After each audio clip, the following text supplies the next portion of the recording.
the European Space Agency has just observed a solar eclipse lasting 5 hours in a completely new way, which is far beyond the record for the longest previously observed eclipse. But how have they managed this? And what was the previous record?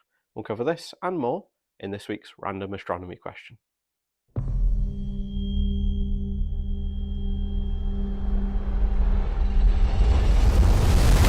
A solar eclipse takes place when the moon passes between the sun and the earth, blocking out the sun's light.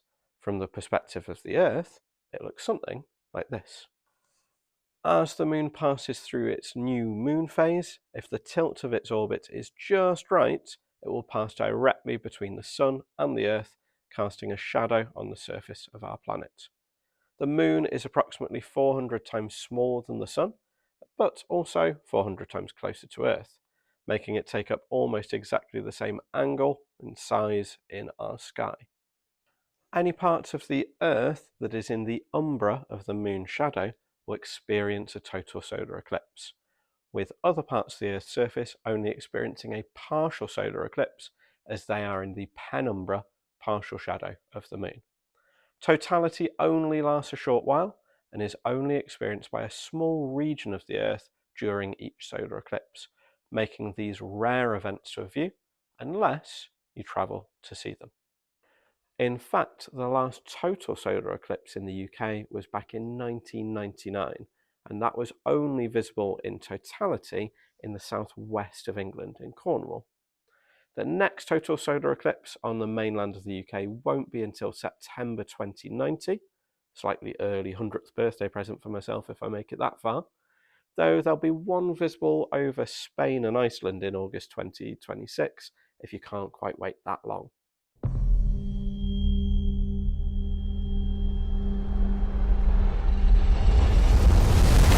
You might think that each eclipse lasts the same amount of time, given that the moon is always at the same point in its cycle when a solar eclipse happens.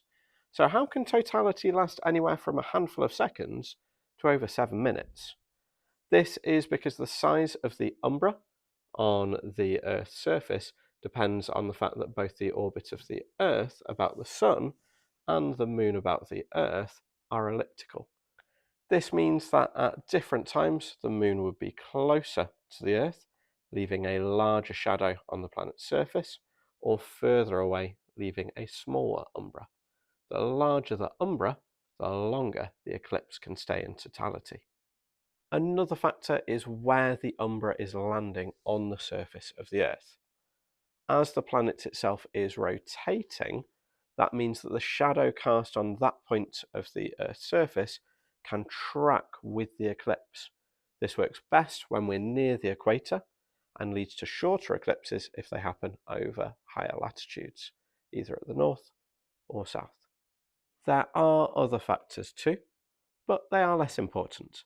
Combined, they give an eclipse that should last up to 7.5 minutes. And, thanks to accurate modelling of the orbits of the Earth and the Moon, we can calculate how long historical eclipses have been and what the time of totality for future eclipses could be. The shortest eclipse in human history was in February 919 and lasted only 9 seconds in totality.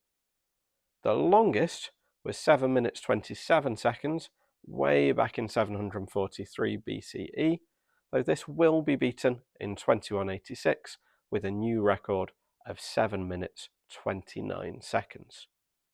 This is impressive, but humans have actually managed to observe an eclipse in totality for over an hour more than 50 years ago.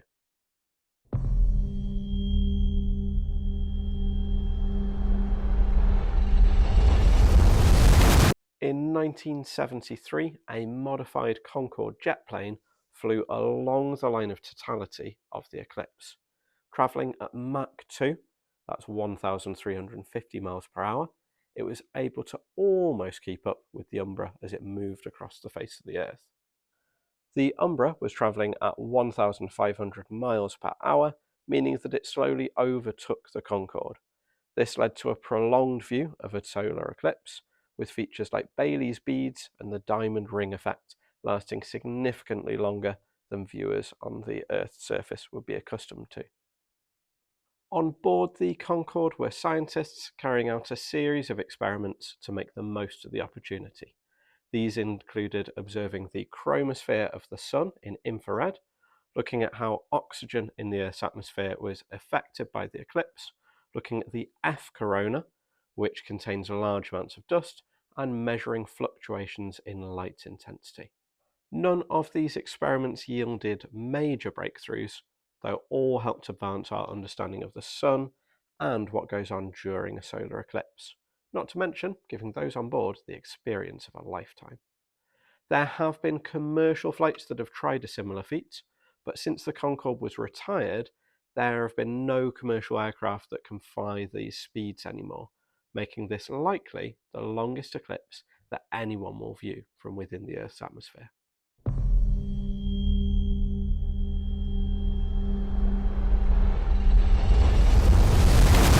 The European Space Agency, or ESA for short, launched the Proba 3 mission in December of last year.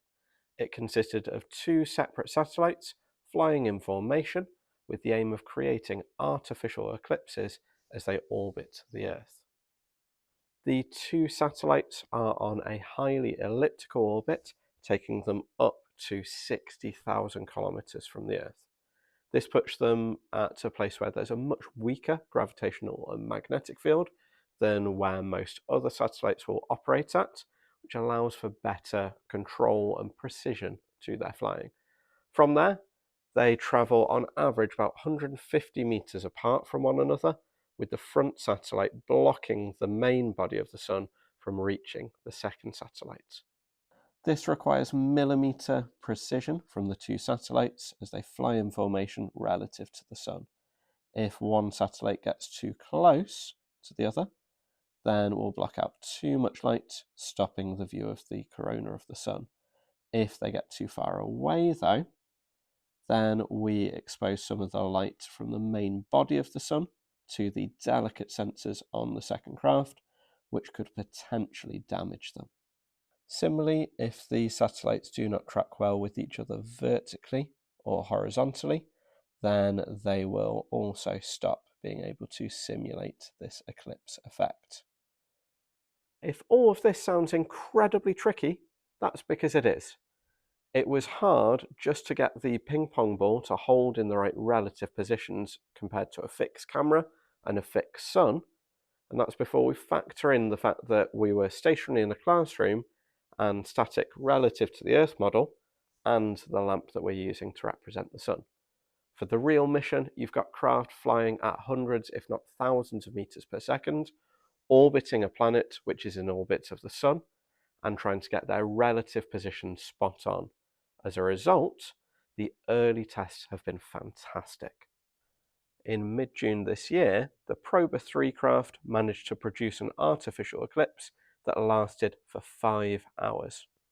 For those of us wondering why ESA would take on such a difficult task, this process of controlled, coordinated flight allows scientists to take a much more detailed look at the corona of the Sun and its atmosphere in general. By having eclipses that can be generated on demand, they are also no longer dependent on having the right equipment in the right place at the right time, or dealing with the distortions to observations that come from having the light pass through the Earth's atmosphere before they reach sensitive instruments. ESA think that they should be able to maintain this formation flying for up to 6 hours exposure time, allowing them to take much closer looks at coronal mass ejections and understanding the solar wind in more detail. This in turn could allow us to understand the magnetic fields and the inner workings of the Sun far better. So, what do you think? Is this impressive feat a huge step forward in stellar astronomy, or is it cheating to artificially generate an eclipse? Let us know your thoughts and reactions in the comments down below. Thank you so much for watching and for the positive reception for the videos so far from us at Haberdashers Adams Astronomy. Next week, we'll be looking at where the darkest place in the solar system is. And until next time, please continue to watch this space. Thank you.